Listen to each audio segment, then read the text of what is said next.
Kuha muna tayo ng update mula ho sa ating kababayan dyan sa bahagi ng Qatar sapagkat may mga naitatala pa rin ho na mga panibagong pag-atake ang Iran. At welcome sa Bombo Radio Philippines, where nationwide and worldwide. Si Bombo Dennis Hamito po ito. And together with me, si Bombo Evelyn Rico. Magandang umaga po, Miss Ellie. At welcome sa Bombo Network News. Kumusta na po yung inyong sitwasyon dyan?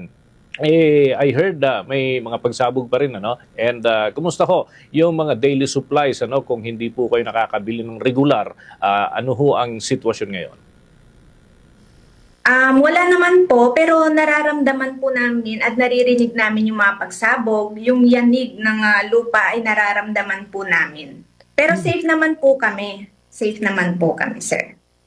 Nung unang nangyari to, syempre normal lang po na mag-panic buying. Pero dito po kasi sa Qatar, sobrang dami pong delivery. So yung iba po mas nanatili po sa bahay at mag-order na lang po online.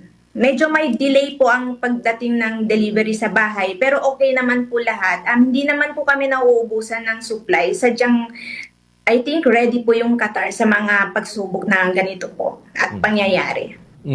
Okay, I'm just curious, ano, nasa pinakasentro ho ba kayo ng Doha o nandiyan sa karatig lamang na lugar? Kasi parang itong record na parang yung mga sentro ho, yun talaga yung nagiging target. So, saan po ang inyong pwesto at kung saan po kayo nagstay? Medyo distansya po ako, sir, eh. Pero kahit ganun po, naririnig po namin yung mga lakas ng pagsabog. Tulad kagabi po, bandang 1:30 a.m. Doha time, sobrang lakas po talaga ng pagsabog. Hindi po nga po kami nakatulog. Okay, how about naman ho yung power supply, yung telco, tubig, and iba pa ho mga serbisyo, no? After ng mga pag-atake, hindi ho ba ito naapektuhan? Ay, hindi naman po. Ang supply ng tubig, actually galing po ako kahapon, first time kong lumabas after nung nangyari nung Saturday. Medyo wala po masyadong tao kahit sa grocery. Tatlo lang po kami na customer.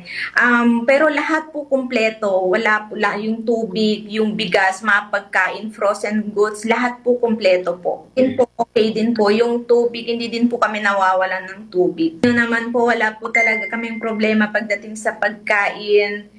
Pag-order po, wala po. Lahat po continue. Ayun. Bombo Ever, may katanungan ka? Alright, just to follow up lang Bobo Dennis dun sa iyong katanungan, nabanggit kasi ng ating interview yung common dyan sa deliveries nila na para doon sa supply, hindi po ba ito apektado at paano po yung paraan ng deliveries dyan at pareho lang din po ba ito sa Pilipinas? Po.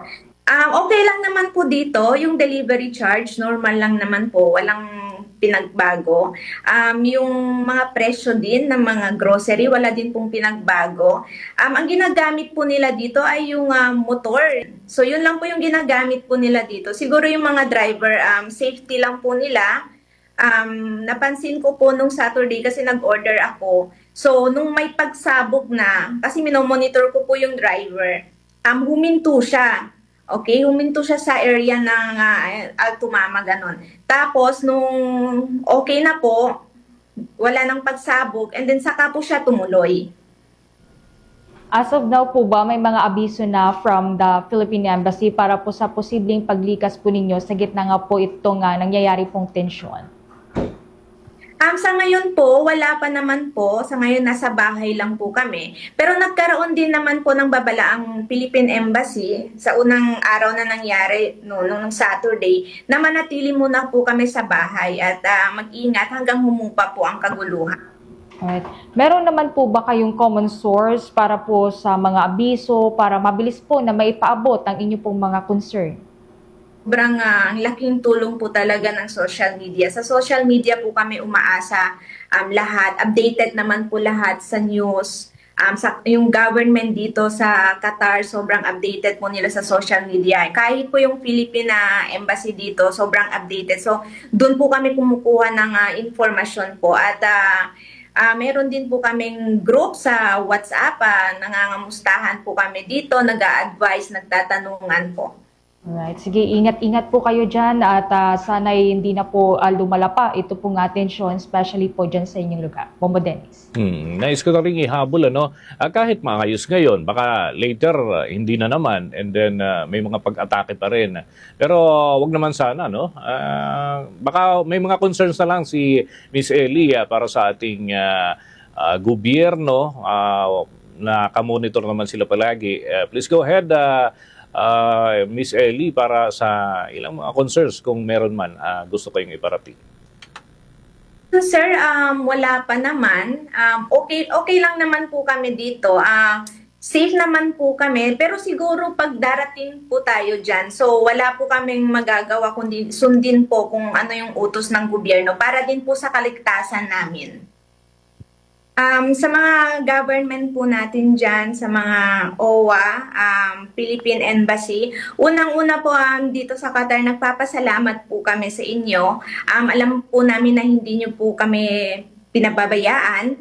Okay? Panawagan lang po sana namin na tutukan nyo po ang mga OFW at huwag nyo po kaming pababayaan in case of emergency na kailangan po namin na umuwi ng Pilipinas. So, yun lamang po, sir.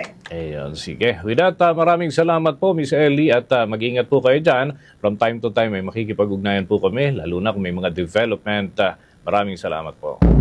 Mga kabombo, mga ka-Star Nation, isa hong kababayan natin nagtatrabaho doon po sa Doha, Qatar, at nagbigay ng mga update sa atin si Binibining Ellie, mula ho dyan sa naturang kabisera o dyan sa mismong lugar kung saan ho ay abot pa rin ng kanilang tanaw at naririnig pa rin ho nila yung mga pagsabog, mga kabombo. For the most trusted source of news and information, visit our website at www.bomboradio.com. Follow us on Bombo Radio mobile app, Facebook, YouTube, TikTok, and X, formerly Twitter. Like, share, and stay connected. Anytime, anywhere.